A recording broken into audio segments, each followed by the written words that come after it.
One eternity later.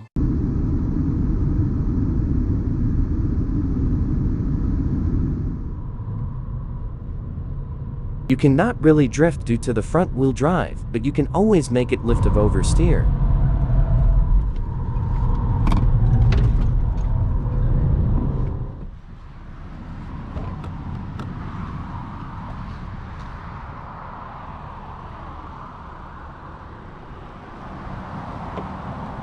Here you go, covered in beautiful black plastic.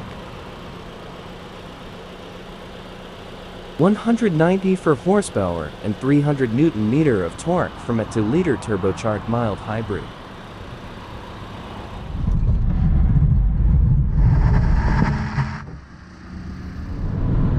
Google just told me that 70 decibel is equivalent to the noise of a shower.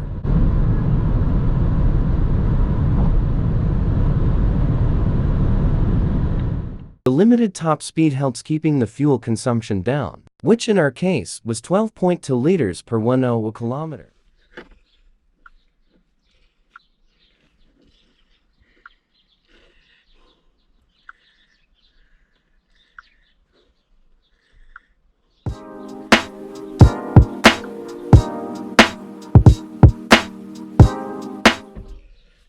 It does not look very premium, but the build quality is impressive.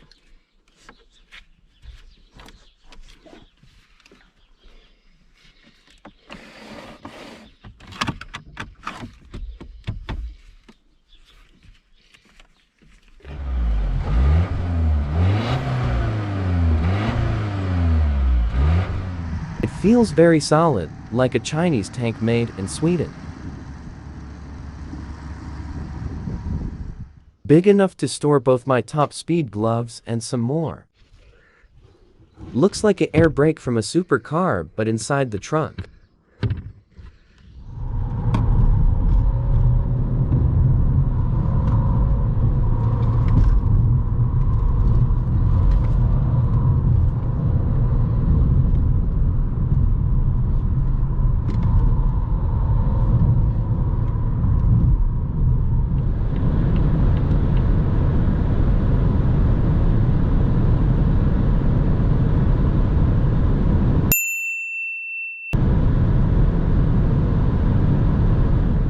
They are so desperate to not be Chinese they even put a tiny Swedish flag. Looks like something the Chinese would do. The price in Germany is 43,500 euros for the base model and 52,900 euros for the highest spec.